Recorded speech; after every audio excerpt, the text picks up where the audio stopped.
చిన్న ప్రార్థన చేసుకుని వాక్య ధ్యానం చేద్దాం.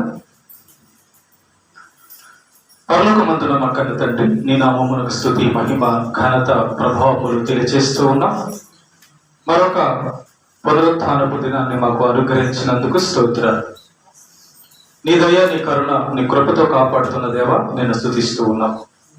నీ పక్షాన నీవు నిలబెట్టుకున్న నీ దాసునైనా నేను అల్పజ్ఞుడను, పాపిని, నిష్ప్రయోజకుడను. కేవలం నీ ప్రేమ, నీ కృప చేత నీవు నిలబెట్టావు. అభ్యంతరపరచ చూచే సాతాను, దురాత్మ, చీకటి శక్తుల ప్రభావాన్ని తొలగించి నీ కొరకు ఉన్నతంగా మేము వాక్యం నేర్చుకున్నట్లుగా దీవించమని ప్రభువైన యేసు క్రీస్తు పేరిట ఈ ప్రార్థన మీకు సమర్పిస్తున్నాము తండ్రి, ఆమేన్. ప్రేమన దేవుని పిల్లరా, మనము దేవునిని ప్రేమించినటువంటి యోబు గారి యొక్క జీవితాన్ని మనము ధ్యానం చేస్తున్నాం. గత వారంలో ఫస్ట్ పార్ట్ మీకు చెప్పడం జరిగింది. ఈ యొక్క వారంలో రెండవ భాగంలోనికి వెళ్తాం. జాగ్రత్తగా వినండి. యోబు గారు సాతానుని జయించారు. యోబు గారు సాతానును జయించారు. సాతానును జయించడానికి యోబు గారు వాడినటువంటి ఆయుధాలు కత్తి, గొడ్డలి, గన్ను, ఇవి కాదు, కర్రలు కాదు. చూడండి, మనం శత్రువు మీదకి భౌతికంగా వెళ్ళాలంటే మిలిటరీ గన్నులు తీసుకెళ్తుంది, పోలీసులు గన్నులు తీసుకెళ్తారు, రాజుల కాలం అయితే కత్తులు వాడేవాళ్ళు. ఇది ఆత్మ సంబంధమైన పోరాటము కాబట్టి సాతాను మనకి భౌతికంగా కనబడడు కాబట్టి సాతానును గెలవడానికి ఆత్మ సంబంధమైన ఆయుధాలే ఉపయోగపడతాయి. మనం సాతాన్ని గెలవడానికి ఆత్మ సంబంధమైన ఆయుధాలను కలిగి ఉండకుండా సాతానును గెలవడం అనేది అసంభవం. దేవుడు మనకెందుకు వాక్యాన్ని ఇచ్చాడు, పరిశుద్ధాత్మను ఇచ్చాడు అంటే సాతానును గెలవడానికే. విశ్వాసాన్ని ఎందుకు ఇచ్చాడంటే సాతానును గెలవడానికి. చాలా మంది సాతానును గెలవాల్సినటువంటి ఆ ఎయిము, ఆ యొక్క నిర్ణయాన్ని విడిచిపెట్టి భౌతిక సంబంధమైన వాటి మీద మనసు పెట్టినందువల్ల వాడు ఈజీగా మనల్ని గెలవడుగుతున్నాడు. రెండు విషయాలు క్రైస్తవ జీవితంలో ముఖ్యంగా పెట్టుకోవాలి. రెండు విషయాలు, లేదా ఒక మనిషి రెండు విషయాలు ఖచ్చితంగా గుర్తుంచుకోవాల్సిన విషయాలు ఏంటంటే, ఒకటి, దేవుని గురించిన జ్ఞానము కావాలి. నిజమైన దేవుణ్ణి ఎరగాలి, ఆ దేవుని గురించిన జ్ఞానము కలిగి ఉండాలి. ఒకటి. రెండోది, సాతాన్ని జయించాలి. ఈ రెండు చేయగలిగితేనే పరలోకంలో అడుగు పెడతావు, లేదంటే అడుగు పెట్టలేవు. ఎందుకు అడుగు పెట్టలేమంటే ఈ రెండు లేకపోతే నరకానికి, జీవితం పాడైపోయి పాపంలో పడిపోయి నరకానికి వెళ్ళిపోతాం. కనుక ఈ భూమి మీద ఉన్నవి ఏవి కూడా మనతో రావు, కానీ మనం పరలోకం వెళ్ళాలి. ఈ భూమి మీద ఉన్నవారు ఎవరు మనతో రారు, కానీ మనం పరలోకం వెళ్ళాలి. నిర్ణయింపబడిన వారే పరలోకానికి వెళ్తారు. నోట్స్ అన్ని నోట్ చేసుకుని దయచేసి రెండో భాగాన్ని. ఈరోజు యోబు గ్రంథము 31వ అధ్యాయాన్ని మనము ధ్యానం చేయబోతున్నాం. ఈ యొక్క యోబు గ్రంథము 31వ అధ్యాయాన్ని మనం ధ్యానం చేయబోయే ముందు కొన్ని విషయాలు మనం ఆలోచన చేద్దాం.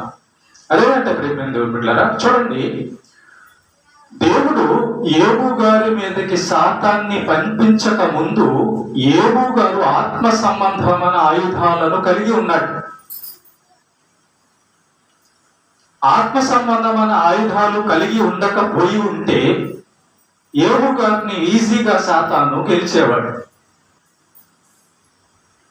దీని మీద మనం దృష్టి పెట్టాలి. భక్తులందరూ కూడా, విశ్వాసులందరూ కూడా, క్రైస్తవులందరూ కూడా ధ్యానం చేయవలసిన విషయం ఏంటంటే, బైబిల్లో దేవుడు భక్తులను గురించి వ్రాయించినప్పుడు ఆ భక్తుల విషయంలో ఏ విషయం దేవుడు ఎందుకు రాపించాడు అనేది మనం కనుగొనాలి.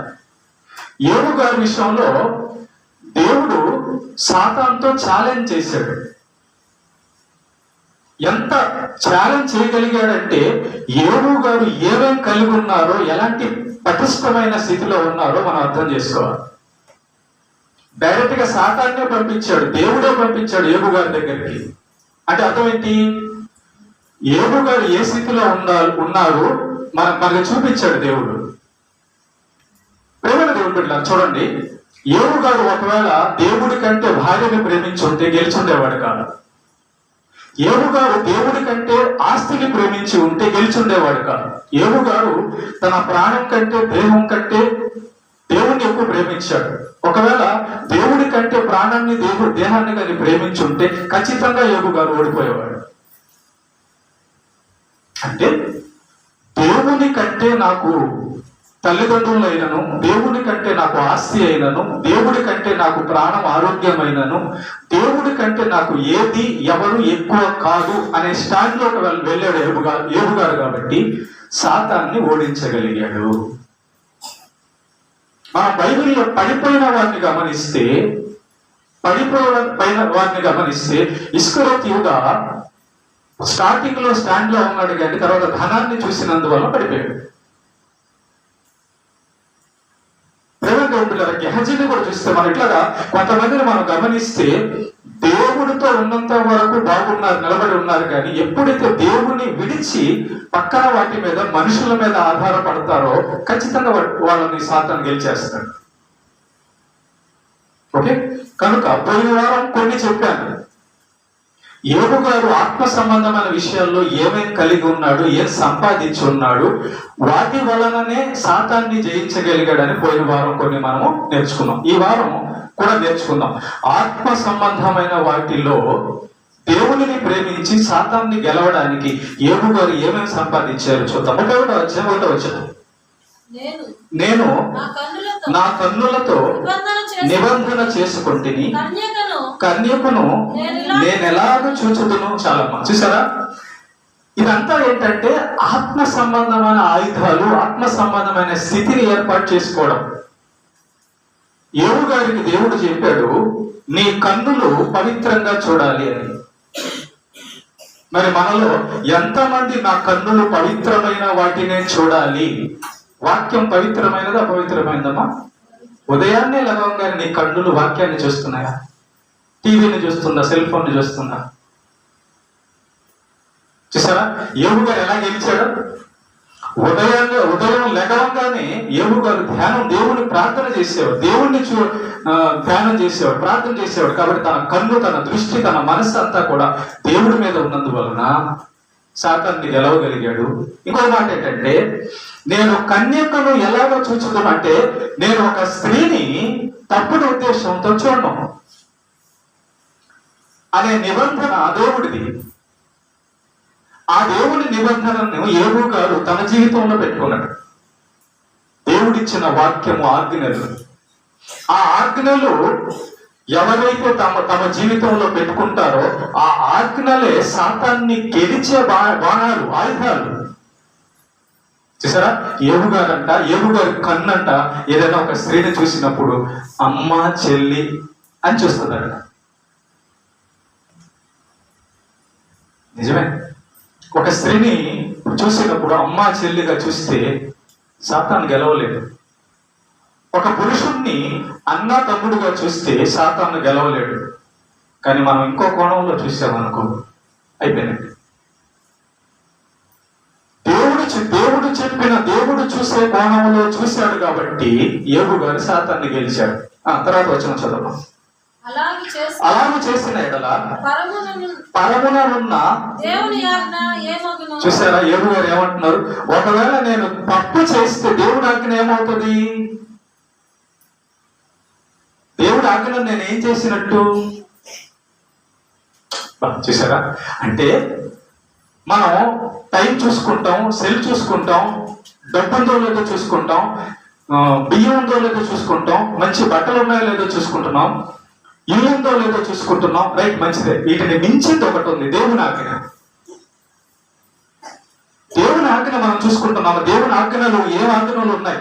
అబద్ధం చెప్పొద్దు అన్నాడు. నేను అబద్ధం చెప్పొద్దు అన్నాడు కాబట్టి నేను అబద్ధం చెప్పకూడదైనా ఆ ఆజ్ఞలు చూస్తూ బతికేవాడే సాతాన్ని గెలవగలడు. యోబు గారి దృష్టిలో ఆజ్ఞలు మదిలో ఉన్నాయి. యోబు గారు కళ్ళ ముందు దేవుని ఆజ్ఞలు కనబడుతూ ఉంటాయి ప్రతిరోజు. మందిరంలో మనం ఎందుకు వాక్యాలు రాస్తాం తెలుసా? రాంగా అనేది ఈ వాక్యాలు మనకి కనబడాలి. దేవుడు వాక్యాన్ని ఎందుకు చదవమన్నాడు తెలుసా? ఆ వాక్యాలు చదివేటప్పుడు మనం ఎలాగ ఉండాలో, ఏ స్థితిలో ఉన్నామో మనకు అర్థమవుతుంది. ఈ ఆజ్ఞలేనండి మనల్ని కాపాడేది, దేవుని వాక్యమేనండి మనల్ని కాపాడేది. మీరేమనుకుంటున్నారంటే డబ్బు నన్ను కాపాడుతుంది, మీరేమనుకుంటున్నారంటే మనుషులు నన్ను కాపాడుతారు. కాదు కాదు కాదు కాదు. దేవుడు కాపాడుతాడు. దేవుడు వాటిని మనకు అనుగ్రహిస్తాడు సహాయం కొరకు. కాబట్టి యోబు గారు సాతాన్ని ఎలా గెలిచాడట? తన హృదయములో, తన కంటి ముందు దేవుడు ఆజ్ఞలు పెట్టుకున్నాడట. చూడండి, నిజమే. మీరు ఒక విషయాన్ని గమనిస్తే, రోడ్లో అటు పోయేటప్పుడు రోడ్ అట్లా వంకరగా ఉందనుకో, అక్కడ బోర్డు ఉంటుంది, ఇక్కడ మలుపు ఉంది. కరెంటు స్తంభాన్ని చూసినప్పుడు ఎముకలు బొమ్మలు వేసి ఉంటాయి. ఆ కరెంటును తాగితే చనిపోతారు. కాషన్. దేవుడు అందుకే ఆదాము అవ్వలకి కాషన్ ఇచ్చాడు. బిడ్డలారా, ఆ చెట్టు పండు తినొద్దు. పండు తిననంత వరకు, ఆజ్ఞ పాటించినంత వరకు ఆదాము అవ్వలు బాగున్నారు. ఆజ్ఞ మీరిన తర్వాత ఆదాము అవ్వలు చనిపోయాడు. ఆజ్ఞ మీరిన తర్వాత, అంటే సాతాను దగ్గరికి వచ్చిన తర్వాత ఆదాము అవ్వలు శ్రమల్లో పడ్డారు. కాబట్టి యోబు సాతాన్ని గెలవడానికి కారణము తన మనస్సులో, తన మదిలో, తన కళ్ళ ఎదుట దేవుని ఆజ్ఞ. నేను అబద్ధం ఆడితే దేవుని ఆజ్ఞ ఏమైంది? నేను దొంగతనం చేస్తే దేవుడి ఆజ్ఞ ఏం కావాలి? మనం ఒకసారి అంటుంటాం, నేను ఇది నీకు చేస్తే నేనేమైపోవాలి అంటాం. దేవుని ఆజ్ఞ మీరితే దేవుడి ఆజ్ఞ ఏమైనట్టు? దేవుడి మాట ఏమైనట్టు? దేవుడిని మనం ఏం చేసినట్టు? అది దృష్టిలో పెట్టుకోవాలి. అంటే యోబు గారు కంప్లీట్ గా మనస్సులో, ఆలోచనల్లో, మాటల్లో, క్రియల్లో తన ముందు దేవుడు కదులాడుతున్నాడు అంతే. తర్వాత చదువు. ఉన్నత స్థలమున ఉన్న సర్వశక్తుని స్వాస్థ్యమేమగును? దుర్మార్గులకు విపత్తు సంభవించుటే కదా. అంటే దేవుని ఆజ్ఞ మీరితే, దేవుని ఆజ్ఞ మీరిన వాడు దుర్మార్గుడు దేవుని ఆజ్ఞ మీరుతాడు కాబట్టి వారి మీదకి విపత్తు సంభవిస్తుంది అని తెలిసిన జ్ఞాని యోబు గారు. దుర్మార్గుడు సాతాను, దేవుడి ఆజ్ఞ మీరిన వాడు. వాడిలాగా నేను కూడా మీరితే నా బతుకేమవుతుంది? నాకు దేవుడు ఇవ్వాల్సిన పరలోకం ఏమవుతుంది? అసలు దేవునికి నేను సొత్తు కదా, దేవునికి నేను బిడ్డనే కదా. ఆయన బిడ్డనైనా నేను నరకానికి వెళ్తే ఆయన ఎంత బాధపడతాడు? ఆయన బిడ్డను పోగొట్టుకున్నట్టే కదా. చూసారా ఎన్ని కోణాలు ఉన్నాయి అర్థాలు దీంట్లో? ఏం జ్ఞానం అసలు! బైబిల్లో యోబు గ్రంథం చాలా జ్ఞానం. సామెతలు, ప్రసంగి గ్రంథం కూడా జ్ఞానమైనవే, కానీ అన్ని బైబిల్లో ప్రతి ఒక్కటి ఏది కూడా తీయడానికి లేదు. కానీ యోబు గారి విషయాన్ని ఆత్మ సంబంధమైన కోణంలో కానీ చూస్తే, కరెంటు రాకముందే కరెంటు కనబడతారని యోబు గారు చెప్పుకున్నాడు. తెలుసా ఎన్నెన్ని సైన్స్ విషయాలు బైబిల్లో ఉన్నాయో. బైబిల్ మత గ్రంథం కాదు, మహాజ్ఞాన గ్రంథం. ఓకే, తర్వాత చూద్దాం. పాపము చేయి వారికి దురవస్థ ప్రాప్తించుటయే కదా. చూసారా ఎలాగా? అంటే పాపం చేస్తే ఖచ్చితంగా నాకు ఈ సమస్య వస్తది అని యోబు గారు తెలుసుకొని ఉన్నారు. కాబట్టి చూడండి, సాతానుని యోబు గారు గెలవడానికి కారణాలు, ఆయుధాలన్నీ కూడా తెలుసుకొని ఉన్నాడు. నేను సాతాను మాట విన్నానా ఖచ్చితంగా ఓడిపోతాను. నేను సాతాను మాట విన్నానా నేను దుర్మార్గుని అవుతాను. నేను సాతాను మాట విన్నానా దేవునికి శత్రువుని అవుతాను. నేను సాతాను మాట విన్నానా నా జీవితం అంతా పాడైపోద్ది అనే జ్ఞానము కలిగిన వాడు, జాగ్రత్త కలిగిన వాడు, దేవుని ఆజ్ఞ అనే కంచె కలిగిన వాడు యోబు గారు. సాతాను కూడా దేవుడితో ఒక మాట అంటాడు, ఇదిగో నువ్వు అతనికి కంచె వేసేటివి కదా, అందుకే నేను నిన్ను అతన్ని తాకలేకపోయినా అనే మాట ఉంటుంది బైబిల్లో 1వ అధ్యాయంలో. కంచె ఏంటి? కంచె దేవుడు వేసిన కంచె ఏంటంటే వాక్యమే. దేవుడు వేసిన కంచె ఏంటంటే ఆజ్ఞే. మనం ఏమనుకుంటామంటే, ఇదిగో ఈ గోడలు నన్ను కాపాడుతాయేమో అందుకే గట్టిగా ఉండాలి పునాది అనుకుంటాం. గోడలు పడిపోతాయి. భూకంపం వచ్చి గోడలు పడిపోలేదా? డబ్బు నన్ను కాపాడుతుందేమో అని చెప్పని డబ్బులు కూడా పెట్టుకున్నారు. కరోనాలో ఏమైంది? డాక్టర్లు చనిపోయారు. ప్రేమైన దేవుని బిడ్డలారా, దైవ జ్ఞానం మనం కలిగి ఉండాలి. దైవ జ్ఞానంతోనే సాతాన్ని మనం ఓడించగలము. తర్వాత ఆయన 4వ వచనం, ఆయన నా ప్రవర్తన ఎరుగును కదా, ఆయన నా ప్రవర్తనను ఎరుగును కదా, నా అడుగు జాడలన్నిటినీ లెక్కించును కదా. చాలు. మీరు ఎప్పుడైనా ఒక మాట మాట్లాడేటప్పుడు, ఒక పని చేసేటప్పుడు, ఒక ఆలోచన చేసేటప్పుడు దీన్ని దేవుడు లెక్క పెడుతున్నాడు, తన గ్రంథంలో రాస్తున్నాడని జ్ఞాపకం చేసుకొనే చేస్తారా? అలాగైతే చేయరు, తప్పు చేయరు. దేవుడి దగ్గర గ్రంథాలు ఉన్నాయండి. ప్రకటన గ్రంథం 20 అధ్యాయంలో మనం కానీ గమనిస్తే ఇంకా చాలా చోట్ల ఉంటది. ఆయనట కీర్తన గ్రంథంలో కూడా ఉంటది. నా దినములలో ఒకటైనను కాక మునిపే నీ గ్రంథంలో నా దినములన్నీ కూడా, చర్యలన్నీ కూడా లిఖింపబడి ఉన్నవని దావీదు గారు రాస్తారు. ప్రకటన గ్రంథం చూస్తే వారి క్రియలు, వారు చేసిన క్రియలన్నీ గ్రంథంలో రాయబడి ఉన్నవి అని మనం చూస్తాం. మనం ఒక మాట మాట్లాడితే అట అది అక్కడ రిజిస్టర్ అవుతుందట. మనం ఒక పని చేస్తే అట అక్కడ రిజిస్టర్ చేయబడి ఉందట. అసలు ఎంత జాగ్రత్త, ఎంత ముందు ఆలోచన యోబు గారికి ఉందండి. మనమేమో లెక్క లేకుండా, ఆలోచన లేకుండా ఈ పని చేస్తే ఏమైతే తర్వాత చూడొచ్చులే, దేవుడు క్షమిస్తాడులే అనుకుంటాం. కానీ యోబు గారు ఆ కోణంలో లేరండి. అందుకే గెలవగలిగాడు సాతాన్ని యోబు గారు. ఎందుకో తెలుసా? అసలు దేవుని వైపు ఉంటే సాతాను ఎట్లా గెలుస్తాడు మనల్ని అనే కోణంలో ఉన్నాడు యోబు గారు. మనం ఏ కోణంలో ఉన్నామంటే ఇది చేసేస్తాం తర్వాత దేవుడు కాపాడుతాడు, ఆ కోణంలో మనం ఉన్నాం. తర్వాత చూద్దాం. అబద్ధికుడనై నేను తిరుగులాడిన ఎడల, మోసము చేయుటకై నా కాలు త్వరపడిన ఎడల నేను యథార్థుడనై ఉన్నానని దేవుడు తెలుసుకున్నట్లు న్యాయమైన త్రాసులో ఆయన నన్ను అసలు దేవుడి గురించి ఇన్ని విషయాలు ఆలోచన చేసి తెలుసుకోన్నాడు. చూడండి, నేను ఒక్క మాట మాట్లాడినా ఆయన త్రాసులో ఉంది, ఆయన గ్రంథంలో ఉంది. నేను ఒక పని చేసినా ఆయన త్రాసులో ఉంది, ఆయన గ్రంథంలో ఉంది. కాబట్టి ఒక అడుగు నేను వెయ్యాలంటే ఆ అడుగు దేవుడికి ఇష్టమా కాదా ఆలోచించుకోవాలి. ఒక మాట నేను మాట్లాడాలంటే ఈ మాట దేవుడికి ఇష్టమా కాదా ఆలోచించుకోవాలి. ఒక పని నేను చేయాలంటే ఏమండి, నేను పద్దాకా చెప్తూ ఉంటా, మీకు పద్దాకా చెప్తూ ఉంటా, మీ మనస్సును, మన మనస్సును దేవుడు రాస్తాడండి. చర్చి 10 గంటలకైతే నువ్వు 11 గంటలకు వస్తున్నావంటే నీ మనస్సులో దేవుడు గురించిన భయం లేదని అర్థం. దేవుడు అంటే లెక్క లేదని అర్థం నీకు. దేవుడి కంటే వంటో, భర్తో, భార్యో, ఇల్లు, పనో నీకు ముఖ్యమైనదని అర్థం. కనుక మీరు గెలవలేకపోతున్నారు. ఏమో ఎందుకు గెలిచాడు? ఇదిగో ఇవన్నిటిని మనం గమనిస్తుంటే ఆయన, నేను ఒక మాట మాట్లాడితే ఆ మాటలో దేవుడు నన్ను తప్పు పట్టకూడదు అంటున్నాడు. చూడండి, అసలు ఎంత గొప్ప భక్తుడండి.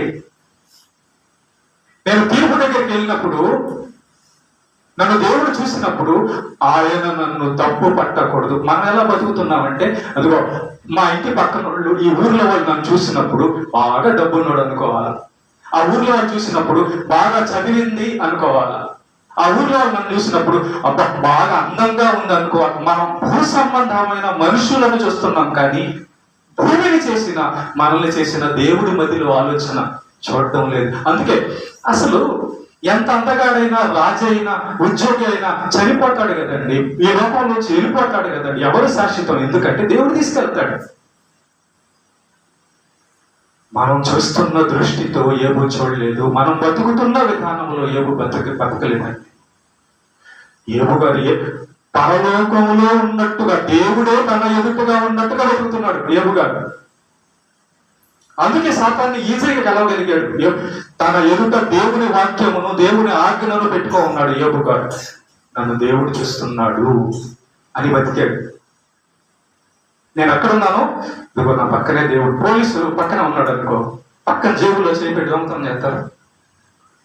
అమ్మా ఎందుకని ఆయన ఉన్నాడని చూస్తారు. అవునా కదా? అవునా కదా? ఆయన అమ్మో పోలీసు ఉన్నాడు, నన్ను చూస్తాడు, జైల్లో వేస్తాడు. అదే దృష్టి దేవుడి మీద ఎందుకు రాదు? ఆ దృష్టితో బతకగలిగితే నువ్వు నీతిమంతుడవు, నువ్వు యథార్థవంతుడవు, నువ్వు పవిత్రుడుగా ఉంటావు. మనం అక్కడ మిస్ అవుతున్నాం. మనల్ని ఎవరు చూడడం లేదు, దేవుడు చూడడం లేదు అని అనుకున్నప్పుడు మనం సాతాను దగ్గర ఓడిపోతాం. ఓకే, కానీ యోబు గారు మాత్రం నేను దేవుని పక్కనే ఉన్నా. మీ పక్కనే దేవుడు ఉన్నాడా? ఉంటే 11 గంటలకు రప్పించాడా? ఒకసారి ఆలోచించండి కదా. నెక్స్ట్ నేను త్రోవ విడిచి నడిచిన ఎడల నా మనస్సు నా కన్నుల అనుసరించి సంచరించిన ఎడల మాలిన్యం ఏమైనాను నా చేతులకు తగిలిన ఎడల నేను విత్తిన దానిని వేరొకడు భుజించునుగాక, నేను నాటినది పెరిగి వేయబడి. ఇక్కడ మనం గమనిస్తే న్యాయమైన త్రాసులో ఆయన నన్ను తూచునుగా. నేను త్రోవ విడిచి నడిచిన ఎడల, ఏ త్రోవ? దేవుడు మనకు ఒక మార్గాన్ని ఏర్పాటు చేశాడు, పరలోకం వెళ్ళే మార్గము. ఆ మార్గానికి వాక్యమే ఆధారం, ఆజ్ఞలు. ఎవరైతే దేవుని ఆజ్ఞలను పట్టుకొని నడుస్తారో వాళ్ళు చేరే గమ్యము పరలోకం. అది పరలోకము దారి. మనకి యేసయ్య ఒక మాట అంటారు, ఇరుకు ద్వారమున ప్రవేశించండి, ఆ ద్వారంలో ప్రవేశించేవారు కొందరే, విశాల మార్గము నాశనానికి తీసుకెళ్తుంది కానీ దాంట్లో చాలా మంది వెళ్తారు అంటాడు. ఇరుకు మార్గం అంటే న్యాయంగా బతకడానికి కష్టమైన జీవితం. అవును, దేవుని వాక్యం ప్రకారం బతికితే చుట్టూ కత్తిపొట్లు ఉంటాయి, మాటల పోట్లు ఉంటాయి, అనారోగ్యాలు ఉంటాయి, అవమానాలు ఉంటాయి. కానీ దేవుని యొక్క కృప, దేవుని యొక్క తోడు, పరలోకం ఉంటుంది. కనుక ఇక్కడ ఒక మాట, ఎంత గొప్ప మాట అంటున్నాడు చూడండి. నా మనస్సు అనుసరించి సంచరించిన ఎడల. ఒకసారి చూడండి, యోబు గారి మనస్సు ఎలా ఉందంటే, నా మనస్సు నా కన్నులను అనుసరించి సంచరించిన ఎడల. అంటే యోబు గారి యొక్క మనస్సు అంట, యోబు గారి యొక్క కళ్ళు ఏది చూస్తుందో దాని మీద లేదంట. వాట్ ఏ వండర్ఫుల్ వర్డ్ కదా. మనకు బంగారం కనపడినప్పుడు దాని మీద మన మనస్సు ఎట్లా ఉంటుందో, మనకు డబ్బు కనబడినప్పుడు దాని మీద మన మనసు ఏమంటుందో, దాన్ని చూసినప్పుడు మన మనసు ఏమంటుందో. కానీ యోబు గారు ఏమంటున్నారంటే, నేను నా కళ్ళను అనుసరించడం లేదు. అంటే ఆయన మనస్సులో దేవుని ధర్మశాస్త్రం ఉంది, ఆయన మనస్సులో దేవుని ఆజ్ఞలు ఉన్నాయి. ఆయన ఒక స్త్రీని చూసినప్పుడు ధర్మశాస్త్రం గుర్తు చేస్తుంది, వ్యభిచారము చేయకూడదు. ఆయన మాట్లాడేటప్పుడు ధర్మశాస్త్రం గుర్తు చేస్తుంది, అబద్ధము చెప్పకూడదు. 2 6 అంతేనా? 4 ఎక్కడ తెలిసింది మీకు? చదువుకున్నది మర్చిపోయారనా? గుర్తు పెట్టుకో ఉన్నారనా? ఎక్కడ పెట్టుకో ఉన్నారు? ఇంట్లోనా? అదనమాట. అర్థమైందా? అంటే 2 4 అనేది మనం ఇంటి స్కూల్లో చదువుకున్నది ఎక్కడ పెట్టుకొని ఉన్నాం. అక్కడ పెట్టుకున్నప్పుడు ఎవరైనా తప్పు 2 6 అన్నప్పుడు కాదు 2 4 అంటున్నాం. అంటే ఇక్కడ ఉంది, అది మనకు కావాల్సింది. యోబు గారు తన ఎదుట ధర్మశాస్త్రము, దేవుని ఆజ్ఞలు పెట్టుకున్నాడు తన హృదయములో. హృదయంలో ఎవరైతే దేవునికి ప్రత్యేకమైన స్థానం, ఉన్నతమైన స్థానం ఇస్తారో, నిజంగా మీరు నమ్మండి నమ్మకపోండి, ఒక విషయం చెప్తాను. పరిశుద్ధాత్ముని యొక్క పని ఏంటంటే,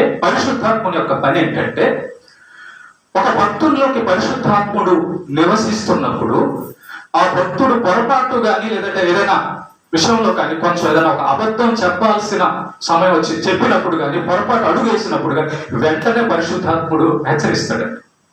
ఇదిగో ఎందుకు అట్లా అబద్ధం చెప్పాలని ఆలోచిస్తున్నావు? ఆలోచనలోనే చెప్పేదగ్గ ఆలోచనలోనే ఎందుకు ఇలా అబద్ధం చెప్పాలని ఆలోచిస్తున్నావు అని వెంటనే చెప్పేస్తాడు. అది ఎవరికి? పరిశుద్ధాత్ముడు నీ లోపల కలిగి పరిశుద్ధాత్ముడు యొక్క ఆలోచన ప్రకారం నడవాలనుకుంటున్న వారికి, పరిశుద్ధాత్మ యొక్క నడిపింపు ఉన్న వారికి వెంటనే అర్థమైపోయి అప్పుడు నేను అబద్ధం చెప్పకూడదు కదా, కంట్రోల్ చేసుకుంటారు. అలా కాకుండా మొండోళ్ళు తిరస్కరించే వాళ్ళ విషయాన్ని మనం కనుక గమనిస్తే, తల్లిదండ్రుల మాట వినని వారు కనబడుతున్నారు మనకి, అవునా? మంచి మాట వినని వారు మనకు కనబడుతున్నారు, అవునా? దాని అర్థం ఏంటి?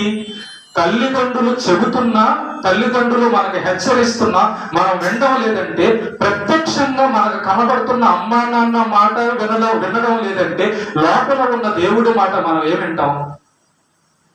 ప్రత్యక్షంగా కనబడుతున్న పాస్టర్ గారి వాక్యమే వినడం లేదంటే, పాస్టర్ గారి మాట వినడం లేదంటే, 10 గంటలకు రండి అంటే 11 గంటలకు వస్తున్నామంటే మనం ఏం చేస్తున్నాం?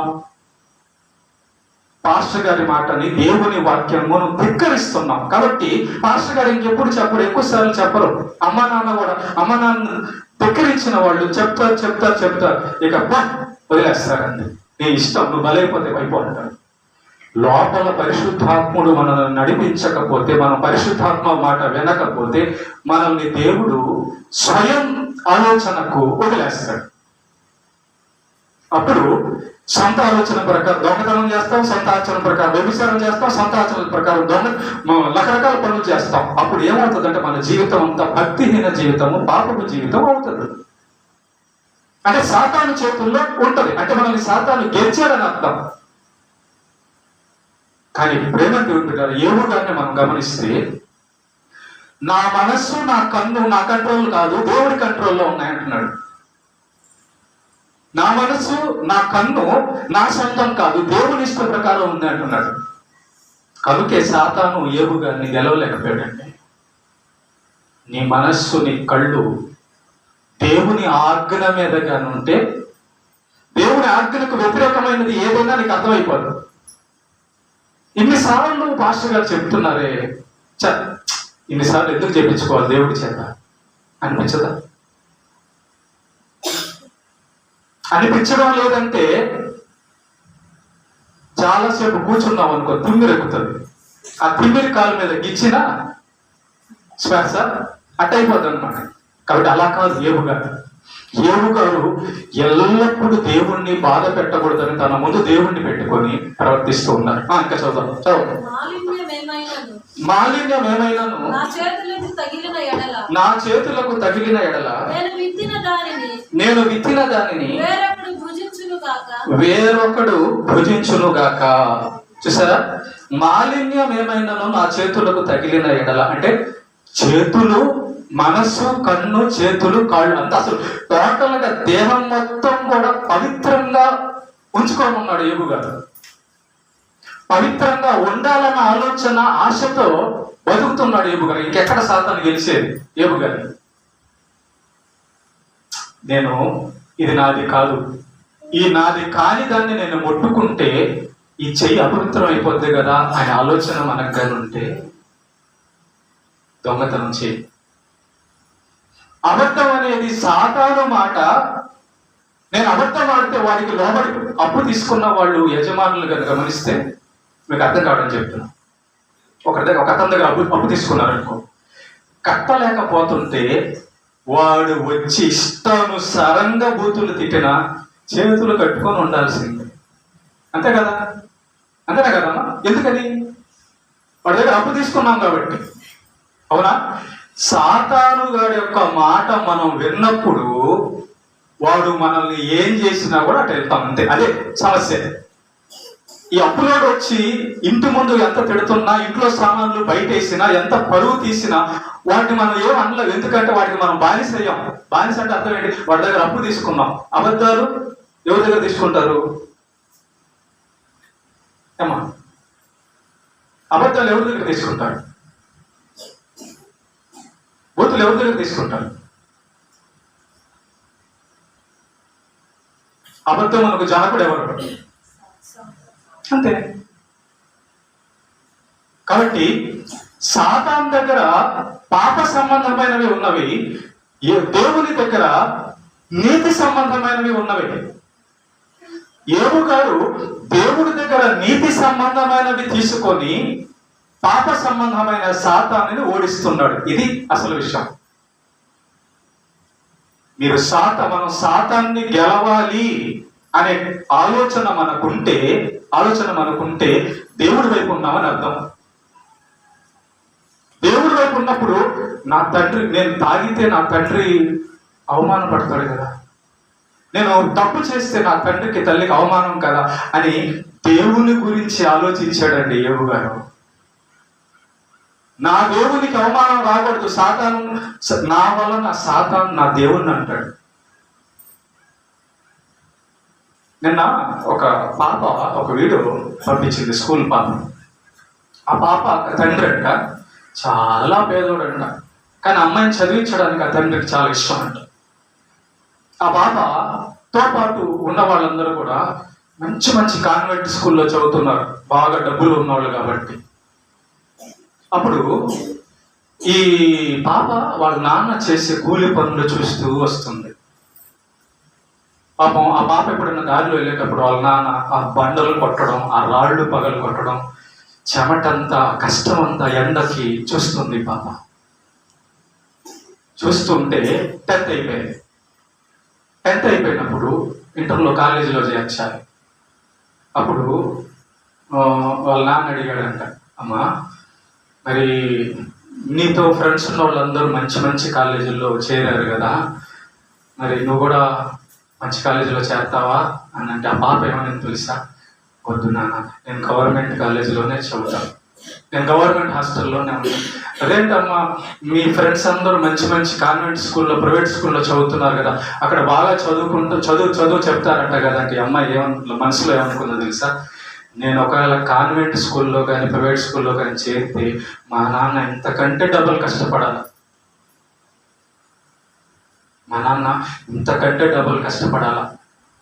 అదే నేను బాగా చదువుకున్నానంటే గవర్నమెంట్ టీచర్లు కూడా బాగానే చెప్తారు, చదవడంలోనే కదా. మేమందరం గవర్నమెంట్ స్కూల్లో చదివాం,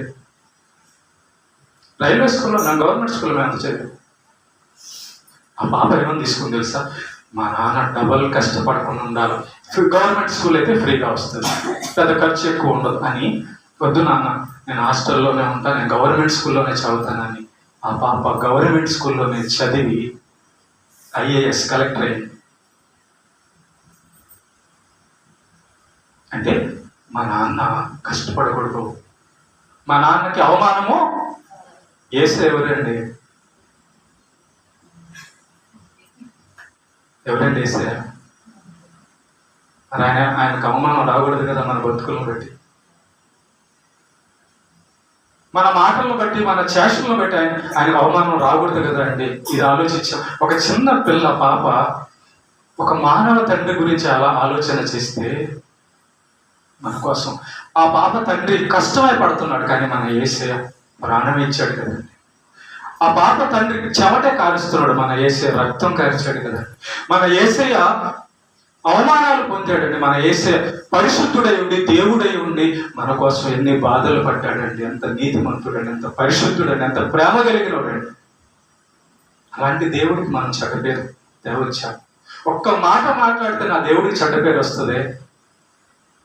హాస్టల్లో చదివి ప్రైవేట్ కాలేజీలో చదివితేనే మా నాన్నకి భారం అని అమ్మాయి అనుకుంది. నేను ఒక తప్పు పని చేస్తే నా దేవుడికి అవమానం అని మనం ఎందుకు అనుకోకూడదండి ఏబులా? నెక్స్ట్ వచనం చూద్దాం. తర్వాత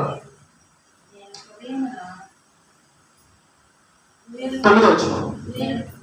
నేను హృదయమున పరస్త్రీని మోహించిన ఎడల, నా పొరుగు వాని ద్వారమున నేను పొంచి ఉన్న ఎడల, నా భార్య వేరొకని తిరుగని విసురుగాక, ఇతరులు ఆమెను కూడుదురుగాక. చూసారా ఎంత పర్ఫెక్ట్ మనిషో యోబు గారు, ఎంత పర్ఫెక్ట్ గా దేవుడి గురించి ఎదిగిన వాడో యోబు గారు. ఆలోచన చేస్తే యోబు గారికి మైనస్ తెలుసు, ప్లస్ తెలుసు. మైనస్ ప్లస్ అంటే ఏంటో చెప్తారనండి. మనము వేరే వాళ్ళ దగ్గర ఏదన్నా తప్పు చేస్తే ఆ తప్పుకి ఖచ్చితంగా నాకు శిక్ష పడింది అనే అవగాహన కలిగిన వాడండి యోబు గారు. గుర్తుపెట్టుకోండి, నేను ఒకడికి అబద్ధం చెబితే వేరే వాడు నన్ను మోసం చేస్తాడు ఖచ్చితంగా అని ఏవు గారికి తెలుసు. నేను వేరే వాడి భార్య చేపట్టుకుంటే నా భార్యను ఇంకొకడు చేపట్టుకుంటాడని ఏవు గారికి తెలుసండి. నేను వేరే భర్త చేపట్టుకుంటే నా భర్త చేయి ఇంకొక ఆమె పట్టుకుంటుందని ఏవు గారికి తెలుసండి. ఆ కోణంలో ఎలాగ ఆలోచన, ఎలాంటి జీవితం కలిగి ఉన్నాడు చూడండి. ఇందుకేనండి సాతానుగాడు ఏవు గారిని ఓడించలేకపోయాడు. ఏవు గారికి జాగ్రత్త, దేవుని గురించిన నేను తప్పు చేస్తే ఖచ్చితంగా నా మీదకి శిక్ష వస్తుంది అనే అవగాహన కలిగి ఉన్నాడు ఏవు గారు. మనం ఏం చేస్తున్నామంటే వస్తే రానిలే, చేస్తే ఏమైందిలే, అసలు ఈ ఆలోచనే సాతాను దగ్గరికి వెళ్ళిపోవడం.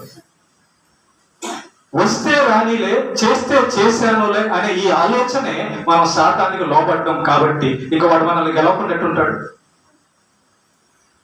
చూసారా, ఏవు గారు ప్రేమైన దేవుని బిడ్డలారా, నేను తప్పు చేస్తే ఖచ్చితంగా నా మీదకి ఆ శిక్ష వస్తుంది అనే అవగాహన కలిగి ఉన్నాడు కాబట్టి సాతాన్ని గెలవగలిగాడు. ఇంకా ఇంకా చదువు.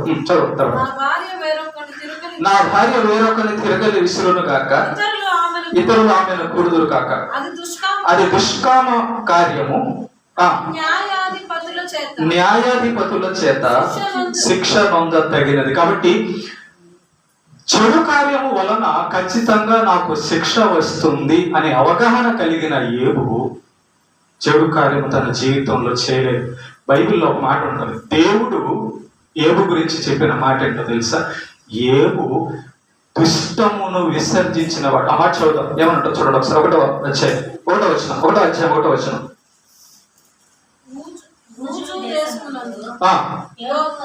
ఏబు అని ఒక మనుషుడు ఉండెను, అతడు యథార్థవర్తనుడును న్యాయవంతుడునై దేవుని యందు భయభక్తులు కలిగి చెడుతనమును విసర్జన చేసిన. విసర్జన అంటే అర్థం ఏంటి చెప్తాను, మీకు బాగా అర్థం కావడానికి చెప్తాను.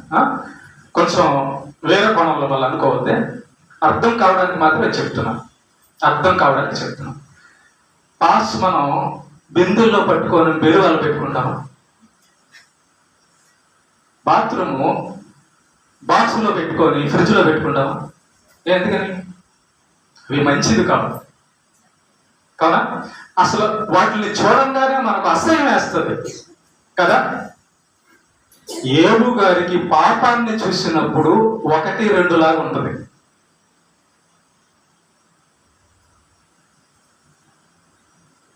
సో సాతాన్ని గెలవగలిగాడు. మనకు పాపం ఎలాగుంది? వజ్రాల నెక్లెస్ లాగా, అంతేనా? 500 కట్టలాగా, అంతేనా? కొత్త చీరలాగా, కొత్త ప్యాంట్ లాగా కనపడుతుంది మనకి, అందుకనే అట్లా పట్టుకుంటాం. ఏడు గారి విషయాన్ని మనం కానీ గమనిస్తే ప్రేమించండి, చూడండి, పాపమును విసర్జించిన వాడంట. ఇది నా దగ్గరికి రాదగినది కాదు, ఇది నాకు ఇష్టమైనది కాదు, ఇది మంచిది కాదు అనే అవగాహన కలిగి అని వదిలేశాడంట. పాపమును చేదరించుకునేవాడంట. మరి పాపాన్ని చేదరించుకుంటే దేన్ని ప్రేమించేవాడు? మంచిని ప్రేమించేవాడు, దేవుణ్ణి ప్రేమించేవాడు. కాబట్టి యోబు గారి యొక్క జీవితం మొత్తంలో మంచి మిగిలిపోయింది, పరిశుద్ధత మిగిలిపోయింది, నీతి మిగిలిపోయింది, భక్తి మిగిలిపోయింది. విసర్జింపబడినవన్నీ కూడా యోబు గారు అసలు చెడు అనేది యోబు గారి దగ్గర టచ్ చేయలేదండి. అందుకే సాతాను అసలు దూరం లేకపోయాడు. మీకు అప్పంటే ఇష్టం లేదనుకో, మీరు అప్పులు పాలవరు. మీకు ప్రార్థన అంటే ఇష్టం అనుకో, వాక్యం అంటే ఇష్టం అనుకో, టయానికి వెళ్ళడం ఇష్టం అనుకో, భక్తిగా ఉండడం ఇష్టం అనుకో, భక్తిహీనుడు ఎలా ఉంటారో ఉండగలరు మీరు? ఉండలేరు కదా. ఇష్టం అండి మనకి. ఏదంటే ఇష్టం? అడుగు తప్పడం ఇష్టం. లేట్ అయినా పర్లేదు అనుకో ఇష్టం, దాన్ని మనం ఇష్టపడుతున్నాం. ఈ రోజు నుంచి అయినా కనీసం మీరు ఇష్టపడుతున్నారు దాన్ని. లేటుగా ఎవరు ఇష్టపడితే అది అంతే. ప్రార్థన లేని జీవితం ఇష్టపడితే అదంతే. పాపాన్ని మనం ఇష్టపడితే అదంతేనండి. నువ్వు ఇష్టపడుతున్నావు కాబట్టి చేయగలవు. ఇది మంచిది కాదు అనుకుంటే, ఒక మనిషి దగ్గరికి వెళ్ళకూడదు అనుకుంటే వెళ్ళావు. ఇది వద్దనుకుంటే, నాకు ఈ సాతానుగా వద్దనుకుంటే వద్దనుకుంటాం. అది యోబు గారండి సాతాన్ని చేదరించుకున్నాడు, పాపాన్ని చి అనుకున్నాడండి. కాబట్టి పరిశుద్ధంగా ఉన్నాడండి యోబు గారు. తర్వాత 15 వచనం చూద్దాం. 15 గర్భమున నన్ను పుట్టించిన వాడు వారిని కూడా పుట్టింపలేదా? గర్భములో మమ్మల్ని రూపించిన వాడు. ఇక్కడ అసలు ఏం మాట ఆలోచిస్తున్నాడు చూసారా యోబు గారు. ఇక్కడ ఒకవేళ నేను ఎవరికైనా అన్యాయం చేశాను అనుకోండి, దేవుడు నన్ను పుట్టించాడు, అతన్ని కూడా పుట్టించాడు కదా. నేను ఎలాగా పుట్టానో వాళ్ళు కూడా అలాగే పుట్టారు కదా. కాబట్టి నా తల్లి నన్ను ఎంతగా ప్రేమిస్తుందో వాళ్ళ అమ్మా నాన్న కూడా వాళ్ళ అంతగా ప్రేమిస్తున్నారు కదా. నాకేదన్నా ముళ్ళు గుచ్చుకుంటే ఎంత బాధ కలుగుతుందో వాళ్ళకు కూడా ముళ్ళు గుచ్చుకుంటే అంత బాధ కలుగుతుందా కదా అని ఎదుటి వారి మీద జాలి దయ కలిగినోడండి యోబు గారు. దేవుడి ప్రేమ, దేవుడి జాలి, దేవుడి కరుణ ఎలాంటి మనసు అండి. ఒకరితో మనం అబద్ధం చెప్పేటప్పుడు అయ్యో ఈ అబద్ధం అతన్ని బాధ పెడతదేమో అని అనుకోవాలి కదా. ఒకరిని మనం మోసం చేసేటప్పుడు, ఒకరిని మనం కొట్టేటప్పుడు, ఒకరిని మనం తిట్టేటప్పుడు ఈ మాట అంటే అతను బాధపడతాడేమో, నన్ను దేవుడు పుట్టించాడు, అతను కూడా దేవుడు పుట్టించాడు కదా, నాకు కూడా ఈ యొక్క దేహం ఉంది, అతను కూడా దేహం ఉంది కదా అని అనుకోవాలి. అలా అనుకునేవాడు యోబు గారు. కాబట్టి ఎవరికన్నా నేను అబద్ధం చెప్తే అతను బాధపడతాడు కదా. చూసా ఎలాగా నీతిగా న్యాయంగా నడుచుకుంటున్నాడు యోబు గారు. ఎలాంటి ఆలోచనలు కలిగి ఉన్నాడు చూడు. నాకు దెబ్బ తగిలితే అతనికి తగిలినట్టే. ఎవరికండి? మన ఇంట్లో వాళ్ళకి కాదు. మనం ఏమనుకుంటామంటే మా ఇంట్లో వాళ్ళు బాగుండాలి, ఎదుటోళ్ళు ఏమైనా పర్లేదు. ఏమంటే నీకు దెబ్బ తగిలితే ఎలాంటి బాధో, కాలితే ఎలాంటి బాధో వాళ్ళకు కూడా అంతే కదండి. నీకు ముళ్ళు పుచ్చుకుంటే ఎలాంటి నొప్పో వాళ్ళకు కూడా అంతే కదండి. ఎటుపోతుందండి సమాజం. యోబు గారు మనకు నేర్పిస్తున్నారు సాతాన్ని ఎలా గెలవాలి, ఎలా భూమి మీద బతకాలి, ఎలా దేవుడిని మహిమపరచాలి. యోబు గారు మనకు నేర్పిస్తున్నారండి. నువ్వు ఒకటి జోలికి వెళ్ళకపోతే సాతాన్ని గెలవడం అంటే అదే. తర్వాత తర్వాత చదువు. బీదలు ఇచ్చిన దానిని నేను బిగపట్టిన ఎడలను, విధవరాండ్రుల కన్నులు క్షీణింపజేసిన ఎడలను, తల్లిదండ్రులు లేని వారిని నా అన్నములో కొంచెమైనను తిననీయక. ఈ మాట చదివేటప్పుడు మీకేం అనిపించడం లేదా? యోబు గారు అంట ఒంటరిగా భోజనం చేయరంటే, యోబు గారు భార్య, యోబు గారికి 7 కుమారులు, 3 కుమార్తెలు. ఓకేనా? 10, 11, 12 మంది అంతేనా? యోబు గారంట, యోబు గారు భోజనం చేసేటప్పుడంట ఒక్కడే భోజనం చేయడంట, పక్కన ఎవరో ఒకరు పేదవాళ్ళు ఉండాలి.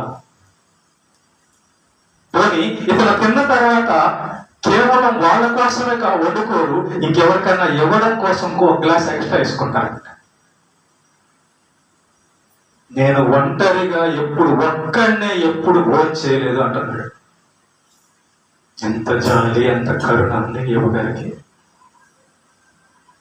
ఈ ఊర్లో పాపం ఈరోజు ఎవరికన్నా బియ్యం లేదేమో, ఈ ఊర్లో పాపం ఎవరికన్నా అన్నం తినలేదేమో, ఈ ఊర్లో ఎవరికన్నా ఆరోగ్యం బాగలేదేమో, డబ్బులు లేక హాస్పిటల్కి వెళ్ళలేక ఇబ్బంది పడుతున్నారేమో అని ఆలోచించేవాడండి యోబు గారు.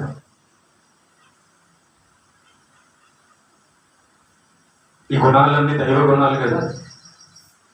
ఈ గుణాలే కదా ఆత్మీయ ఆయుధాలు. ఈ గుణాలు కలిగినందువలన సాతాన్ని టచ్ చేయలేకపోయాడు యోబు గారు. మంచితనం అంతే, మంచితనం, యథార్థత. ఇంకా 18వ వచనం. ఎవడైనాను వస్త్రహీనుడై చచ్చుట నేను చూడగను, పేదలకు వస్త్రము లేకపోవట నేను చూడగను. వారి దేహములు నన్ను దీవింపకపోయిన ఎడలను, వారు నాకు గొర్రెల బొచ్చు చేత వేడిని పొందకపోయిన ఎడలను, గుమ్మములో నాకు సహాయము దొరుకునని తండ్రి లేని వారిని నేను అన్యాయము చేసిన ఎడలను, నా భుజ శైల్యము దాన్ని కూటి నుండి పడునుగాక. ఏం మాటలండి. యోబు గారు ఒక ఆశ్చర్యమైన స్టేట్మెంట్ ఇక్కడ మనకి ఇచ్చారు. అదేంటో చెప్తాను. ఇక్కడే మనకు అప్పుడప్పుడు బట్టలు లేకుండా కొంతమంది తిరగడం కనబడతారు కదా. ఆ బట్టలు లేని వారు మనకు కనబడితేనట మనం బట్టలు ఇవ్వగలిగిన స్థితి ఉండి కూడా వాళ్ళని చూసి మనం తప్పించుకొని పోతేనట ఆ బట్టలు లేని వారి యొక్క దేహమునకు మనం బట్టలు ఇవ్వనందు వలన ఆ శాపం మనకు తగిలింది. అదే యోగుగా చెప్తున్నారు, వారి దేహము నన్ను దీవింపకపోతే. దేహం దీవిస్తుందా? అవును. వస్త్రహీనులు, కొంతమందికి మాటలు రావు, మానసిక ఇబ్బందుల్లో ఉంటారు, రకరకాల పరిస్థితులు ఉంటాయి, బట్టలు లేకుండా తిరుగుతుంటారు, అన్నం లేకుండా తిరుగుతుంటారు. నిజంగా భక్తి పరుల్లో కూడా కొంతమంది చెప్పుకోరండి, మీకు తెలియదు కానీ దైవ సేవకులు లేదా దైవ భక్తుల్లో కూడా అన్ని మనం చూడడానికి కాలు చేతులు అంతా బాగుంటాయి, మంచి డ్రెస్ వేసుకో ఉంటారు, కానీ లోపల మాడిపోతా ఉంటుంది. మనకు చూడడానికి బాగానే ఉంటారు, కానీ ఎవరు తోడు లేక ప్రెజర్ అయిపోయి ఒంటరి అయిపోయి ఉంటాడు. అది మనకు అర్థం కాదు. మనం అనుకుంటాం పాస్టర్ గారు బాగా తెల్ల చొక్కా వేసుకో ఉన్నారు, ఏ వెనకాల ఆయనకంతా బాగానే ఉంటుంది అనుకుంటారేమో. యోగు గారు చూడండి ఎలాంటి విషయాలు బయట చెప్తున్నాడు. వారి దేహములు నన్ను దీవింపకపోయిన ఎడల, వారి దేహములు నన్ను అంటే ఒక మనిషికి మనం సహాయం చేస్తే అతను మాట్లాడకపోయినా పర్లేదు, కృతజ్ఞత లేకపోయినా పర్లేదు, మనం చేసిన ఆ సహాయమే మనకు దీవెన వస్తుంది. ఇలాగే కదా, ఇలాంటి దీవెనలు యోగు గారికి కంచెలా ఉన్నాయి. వస్త్రహీనుల దీవెనలు, బీదల దీవెనలు, విధవరాండ్ర దీవెనలు మీకున్నాయా?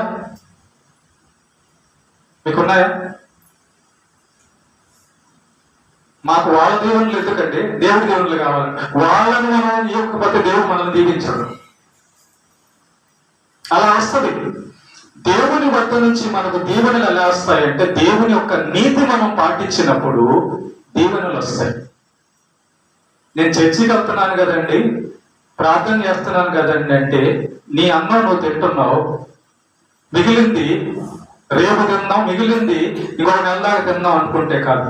ఒకసారి ఆలోచించు, మా చర్చిలో పూటకు అన్నం లేని వాళ్ళు ఎవరు ఉన్నారా? మా చర్చిలో చినిగిపోయిన చీరలు బట్టలు కట్టుకునే వాళ్ళు ఎవరైనా ఉన్నారా? మా చర్చిలో హాస్పిటల్కి చూపించుకోలేక ఇంట్లో రోగాన్ని భరిస్తున్న వాళ్ళు ఎవరైనా ఉన్నారా? ఇది కదండి మనకు కావాల్సింది. సరే, ఊరంతా నువ్వు చేయాల్సిన అవసరం లేదు. నీ సంఘం దేవుని పెట్టలు కదా, అందరు ధనవంతులు కాదు కదా. ఇది జాలి గల మనసు అండి. దేవుని మనసు, అలాంటి మనసు కలిగి ఉన్నాడు యోగు గారు. ఇంకా చదువు.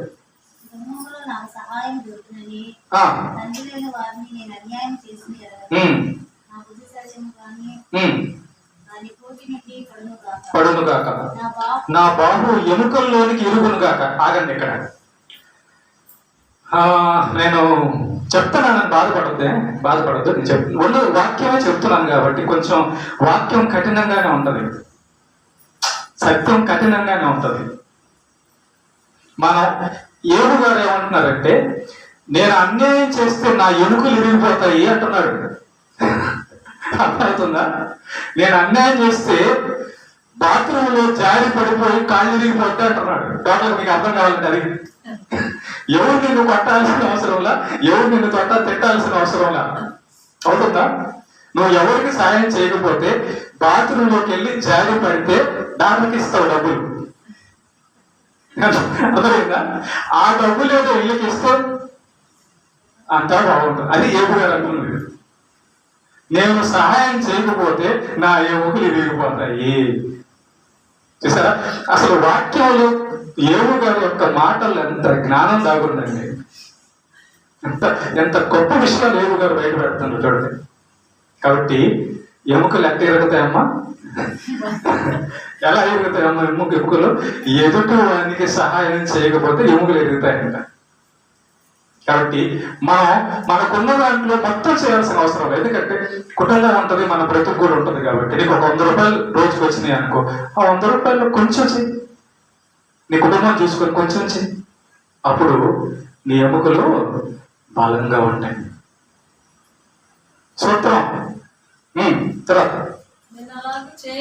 నేను చేశాను. అలా చేయలేదంట యోగు గారు. యోగు గారు అలా అన్నం తినేటప్పుడు పేదలను జ్ఞాపకం చేసుకునేవాడంట, బట్టలు లేని వాళ్ళు కనబడేటప్పుడు వస్త్రాలు ఇచ్చేవాడంట, విధవరాలు కనబడేటప్పుడు వాళ్ళని ఆదరించేవాడంట, సహాయం చేసేవాడంట యోగు గారు. నేను పాపము చేయలేదు అంటున్నాడు. అలా చేయలేదు. నా బాల్యము మొదలుకొని దిక్కులేనివాడు తండ్రి స్వభావముతో నన్ను భావించి ఆ ఊర్లో ఆ దేశంలో వాళ్ళంట ఏవు గారి దగ్గర తండ్రి లేని వాళ్ళందరూ కూడా ఏవు గారి దగ్గర పెరిగే వాళ్ళంటండి. నాన్న డాడీ అని పిలిపించుకునేవాడంట ఏవు గారు. ఏవు గారికి 7 మంది కుమారులే, 3 కుమార్తెలు, 10 మంది పిల్లలే. కానీ ఆ ఊరంతా ఏవు గారి పిల్లలే. అంటే ఊరు మొత్తాన్ని నా బిడ్డలు, నా అన్న, నా తమ్ముడు, నా అక్క, నా చెల్లి అనుకునేవాడండి ఏవు గారు. అందుకే కదండి సాతాను గెలవలేకపోయింది ఏవుని. ఎక్కడ చూసినా మంచి అండి, ఎవరిలో చూసినా మంచిని చూస్తున్నాడు ఏవు గారు. ఇంకా నా తల్లి గర్భమందు పుట్టిన నాటి నుండి దిక్కులేని వానికి నేను మార్గదర్శిని అయితేని. చూసారా, దిక్కులేవు అనాథల కంట ఏవు గారు సహాయం చేసేవారంట. ఏమండి, ఇలాగా ఏవు గారు సహాయం చేసినందుకు ఏవు గారు ధనవంతుడయ్యాడా పేదోడయ్యాడమ్మా? ఇక్కడ ఆత్మీయ కోణంలో తీసుకెళ్తాను. ఆత్మీయ కోణంలో తీసుకెళ్తావు అన్నాడు. ఆత్మీయ కోణంలో తీసుకెళ్తా ఇక్కడ. మరి పౌలు గారు, యేసు ప్రభువు, పేతురు వీళ్ళందరూ కూడా సహాయం చేశారు. వాళ్ళు ధనవంతులు అయ్యారా పేదోళ్ళుగా ఉన్నారా? పౌలు గారు దేవుడు యేసు ప్రభుని నమ్ముకొని అనేక కార్యాలు చేసిన తర్వాత ఒక 2-3 స్టేర్లు బిల్డింగ్ కట్టి బాగా పెద్ద ధనవంతుడే 10 కార్లు తిరిగాడా? పేదోడుగా కనబడతాడా? అంటే అర్థం ఏంటంటే చెప్తాను.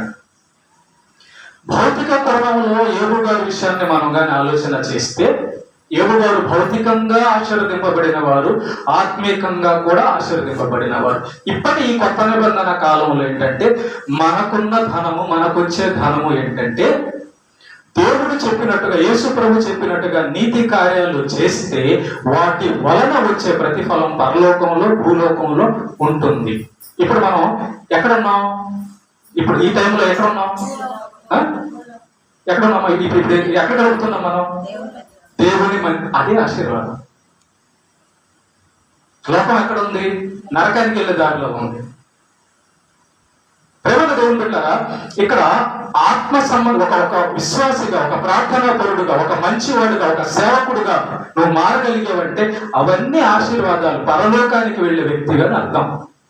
ధనం అంటే అది. ఏబు గారు ఇప్పుడు పరదేశంలో ఉన్నారు.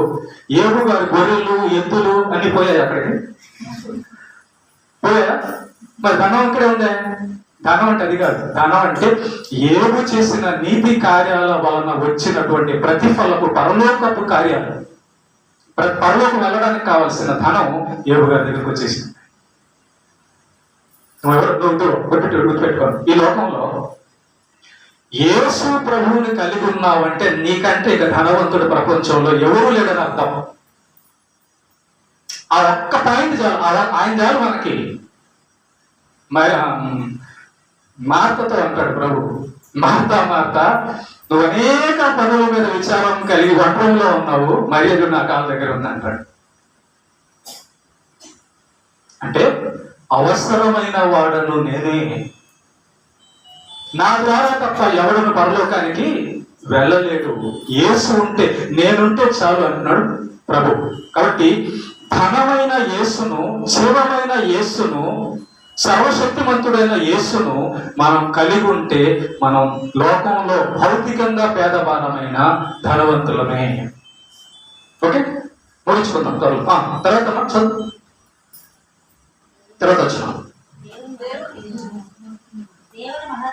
దేవుని మహత్యము ఎదుట నేను నిలవజాలననియు ఆయన నన్ను నిర్మూలన చేయననియు భీతి పుట్టెను. సువర్ణము నాకు ఆధారం అనుకుని ఎడల నా ఆశ్రయం నీవే. నా ఆశ్రయము నీవే అని మేలువి బంగారముతో నేను చెప్పిన ఎడల. మనం ఎట్టగా చెప్తున్నామా? అమ్మో నా కమ్మ పడిపోయింది, ఆడబడిపోయిందో. పాస్టర్ గారు ఉండండి ఈరోజు ఆదివారం చర్చి, అయినా నా కమ్మ పోయిందండి, ఎత్తుక్కోవాలి. అంతేనా? మన ఆధారం బంగారమా డబ్బా? ఏవు గారు ఏమంటున్నారు తెలుసా? నేను నా ఆశ్రయము సువర్ణము నాకు ఆధారం అనుకునేది. సువర్ణం అంటే బంగారం లేదా ధనము లేదా ఆస్తి. మన ఆధారము బంగారమా? మన ఆధారము ధనమా? కాదు. ఏవు గారు ఎలా అనుకుంటున్నారు తెలుసా? నా ఆధారము సువర్ణము కాదు, సువర్ణమును చేసిన వాడు. నా ఆధారము మనిషి కాదు, మనిషిని చేసిన దేవుడు. అలా నేను అనుకుంటే ఏమంటున్నాడు? నా ఆస్తిని గొప్పదని గాని, నా ఆస్తిని గొప్పదని గాని, నా చేతికి విస్తారము సొత్తు దొరికినని గాని నేను సంతోషించిన ఎడల, సూర్యుడు ప్రకాశించినప్పుడు నేను అతనే గాని, చంద్రుడు మిక్కిలి కాంతి కలిగి నడుచుచుండగా అతనినే గాని చూచి నా హృదయమందు రహస్యముగా ప్రేరేపింపబడి వారి తట్టు చూచి నా నోరు ముద్దు పెట్టిన ఎడల, పరమనున్న దేవుని దృష్టికి నేను మా ఆయన ఎంత అందంగా ఉంటాడు. మా ఆయన ఏ ఉద్యోగం తెలుసా? కలెక్టర్. మా కూతురు MBBS. మా ఆవిడ అమెరికా. ఇలాగ మాట్లాడే వాళ్ళంట దేవుడి దృష్టిలో వేషధారులంట. దేవుడి దృష్టిలో వేషధారులంట, నటించే వాళ్ళంట. అసలు డాక్టర్ గొప్ప కాదు, అమ్మ గొప్ప కాదు, నాన్న గొప్ప కాదు, బంగారం గొప్ప కాదు, నాకు నేనే గొప్ప కాదు, అసలు ఎవరు గొప్ప కాదు. నజరేయుడైన యేసు ఒక్కడే గొప్ప అన్నాడు యోగ గారు. అంతే. ఆయనను మించి ఇంకా ఏది గొప్పది లేదు, ఆయన మించి ఏది అందం కాదు, ఆయన మించి ఇంకేది వద్దు నాకు. కాబట్టి ఇన్ని విషయాలు ఏవు గారు కలిగి ఉంటే కనీసం అసలు సందు కూడా ఇవ్వడం ఎవరికి? సాతానికి. మనమేమో డోర్ తెరుస్తాము, ఏవు గారు ఏమో సందు కూడా ఇవ్వడం వల్ల. ప్రజెంట్ ఏం చూడండి, అసలు ఒక విషయం పెట్టుకోండి. మనం ఎవరైనా పొగుడుతున్నాం అనుకో, అప్పుడు దేవుడు సింహాసనంలో ఏమనుకుంటాడంటే, నేను కదమ్మా నీకు భర్తనిచ్చింది, నేను ఎటుపోయాను, నేను కదా నీకు ఉద్యోగం ఇచ్చింది, నేను ఎటుపోయాను అంటాడు. ఏమా? కాబట్టి ఎప్పుడైనా గుర్తుపెట్టుకోండి, ఒక మనిషినైనాను, ఒక ధనమునైనాను, మన బలమునైనాను, అందమునైనాను పొగడరాదు. అది ఆధారం అని అనుకొనరాదు. దేవుడే మన ఆధారము, దేవుడే మనకు బలము. పొగడదగిన వాడు యేసయ్య ఒక్కడే. పోనీ మీరు పొగడతానంటే నేను ఒక మాట చెప్తాను, అప్పుడు పొగడండి. సరేనా? నేను ఒక మాట చెప్తాను, మీరు పొగడండి. మీ భర్తను పొగడతారో, మీ తల్లిని పొగడతారో, మీ అక్కను పొగడతారో, అన్నను పొగడతారో, ఎవరిని పొగడతారో, సినిమా యాక్టర్ని పొగుడతారో, ముఖ్యమంత్రిని పొగుడతారు, చంద్రబాబునో లేకపోతే జగన్ను పొగుడతారు, మీ ఇష్టం. పాపం ఏమంటే అప్పుడు చూపించాను. ఇక నేనే దండేస్తా వచ్చి జగన్ మీద, చంద్రబాబు నాయుడు మీద. మేమెంతో ఒక పాపం కూడా చేయలేదండి అన్నోడి మీద నేనే దండేస్తా. ఉన్నారా? కాబట్టి యేసయ్యను ఒక్కడే పొగడారు. పాట ఒకటి ఉంటుంది, ఎంతో సుందరుడమ్మ తాను అనే పాటల్లో ఎవరు 10,000 మందిలో అతి శ్రేష్ఠుడు అతను. 10,000 మంది అక్కడ ఉన్న ఆ 10,000 మందిలో యేసయ్య ఉంటే ప్రత్యేకంగా కనబడతాడంట ఆయన. ఎవరు ఆయన కిలలో సమరూప పురుషుడు, అవలీలగా అతన్ని గుర్తించగలనమ్మా. ఏం పాటలు రాశారండి పెద్దలు కూడా. అది యోగు గారి విషయం. కాబట్టి చివరిగా ముగించేసుకుందాం.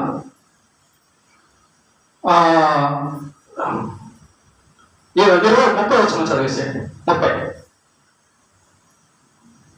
నేను అలా చేయలేదు. అతని ప్రాణమును అతని ప్రాణమును నేను శపించలేదు, పాపం చేయటం పాపము చేయుటకు నా నోటికి నేను చోటేయలేదు. 33 కూడా చదివేసి 33.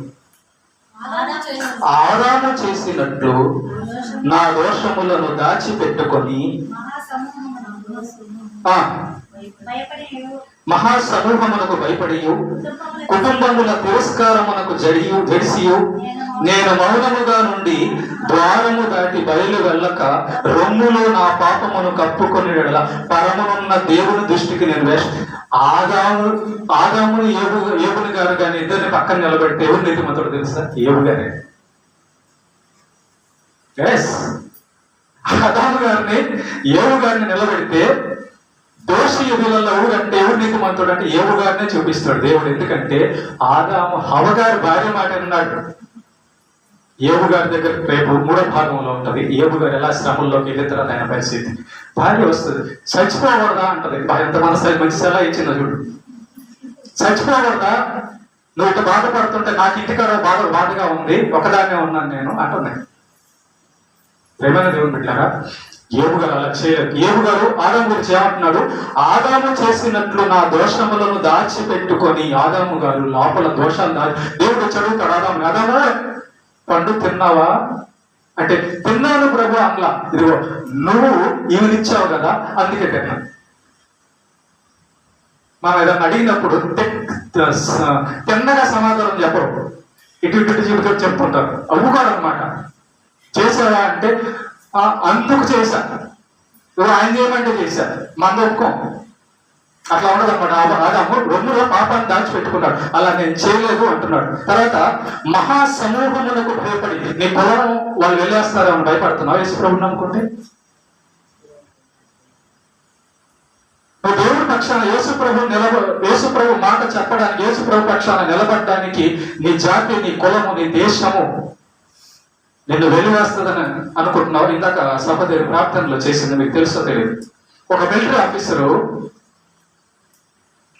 గుడిలో సెక్యూరిటీ కోసం అతన్ని పిలిచినప్పుడు సైన్యము లేదా అధికారి, నేను గుళ్ళోకి సెక్యూరిటీ ఇస్తా, తీవ్రవాదులు కానీ ఎవరన్నా కానీ మిమ్మల్ని ఏం చేయకుండా నేను గుళ్ళో కూడా వచ్చి సెక్యూరిటీ ఇస్తాను, కానీ నేను పూజ చేసింది మాత్రం తినను, పూజ చేయను అన్నాడు. విన్నారా? అందుకు అతన్ని తీసేశారు. మిలిటరీ ఆఫీసర్ని ఉద్యోగంలో తీసేశారు. ఎందుకు ఉద్యోగంలో తీసేశారు? పూజ చేయనందువలన. అది మన దేశ యొక్క పరిస్థితి. ఒక సహోదరి కూడా క్రికెట్ లో గెలిస్తే యేసయ్య గెలిపించాడంటే ఆమెను అవమానపరిచారు. అది మన దేశ దౌర్భాగ్య పరిస్థితి. చాలా భయంకరమైన పరిస్థితుల్లోకి వెళ్ళిపోతుంది మన ఇండియా. కానీ ఏబు గారు అలా చేయలేదు.